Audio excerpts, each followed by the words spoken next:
Jim Norton knows better than anybody my whole life. I just love to bother people. Yeah. It's a different sense of humor than the one I use on stage. Yeah. It's the one I was using in the car going to see Bill, to my own girl. Yeah. Going, no, I don't know. I didn't put anything together, And she's going, it's not your show. We're going to watch the show. Sure. She goes, I don't know. Maybe he'd want you to introduce him. I don't know. Like, she just wanted to stop talking about it. But the joke was on me because I get there, and the minute I walk into his dressing room, and Bill, he's a great guy. Totally, As a guy, he's a great guy. And he goes, he just gets up with this big smile. He goes, Dice, you're going to do some time, right? So I'm like, my stomach dropped. Yeah. I'll be honest with you. I'll do 1,500-seat theaters, 2,000 seats, or clubs. That's what I do now. And I go, no. Now the joke's on. I go, I'm not going up. That's not what I'm here. He goes, no, you got to go up. You got to do time, right?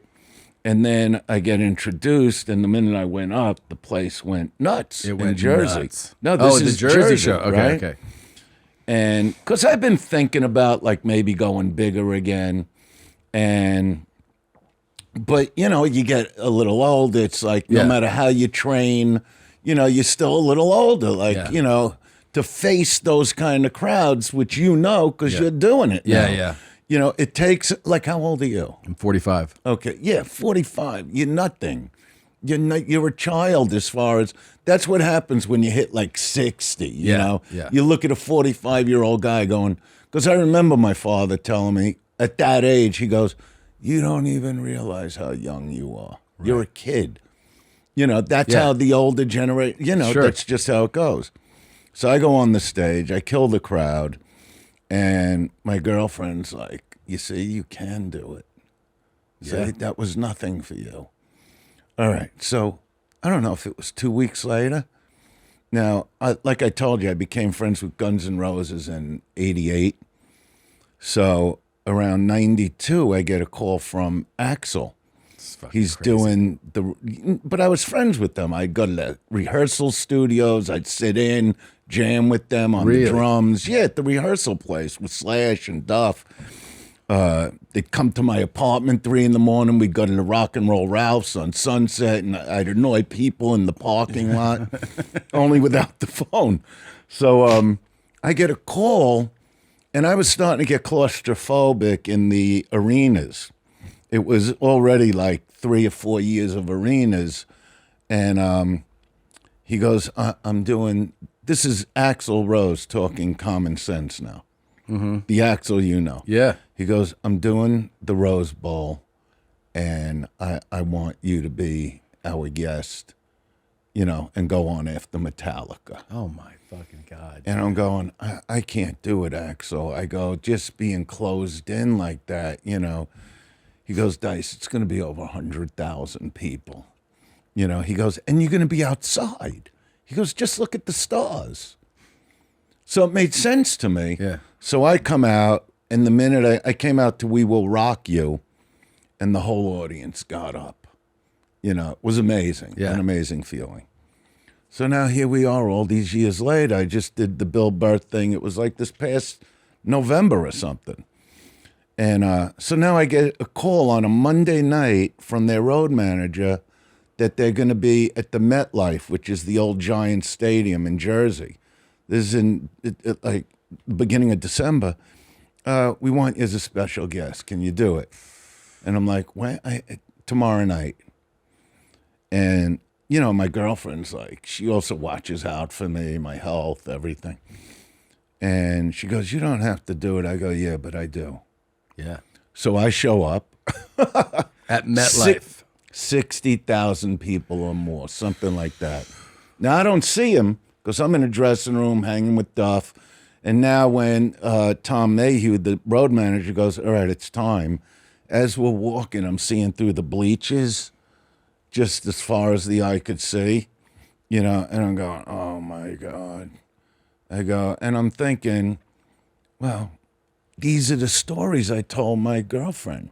Yeah. She's now getting to see it. Yeah. So let him have it. And I even look, when I look at the video, so little walking out to that crowd, and they went nuts. Yeah.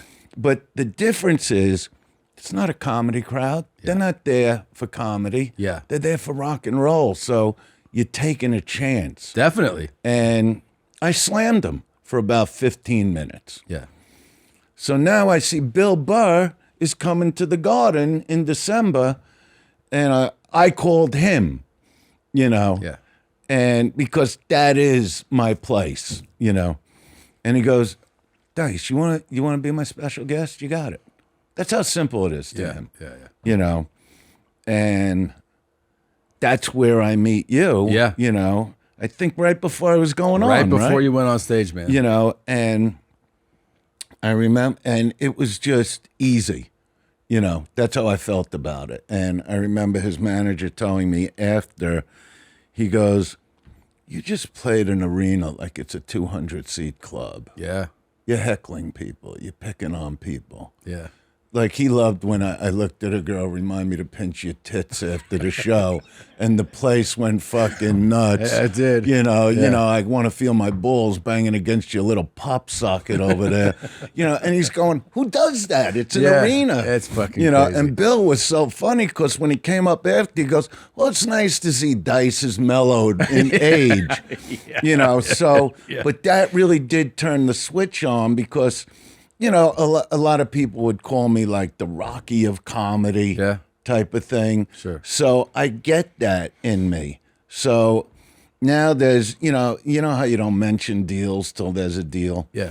You know, so there is someone I'm talking to, a guy you would call a rainmaker, that said, you know, if you want to do this, let's do it. Really? He goes, it'll be bigger than life. So you'll go on an arena tour? I might. Okay. I might. You know, right now, I'm happy. I can't wait to do the Mothership tonight. So fun. Because I love being on top of them, but I also, you know, sometimes a comic, as you know, people you know, the fire burns out. And you watch him on stage and you go, he's just phoning it in. Yeah.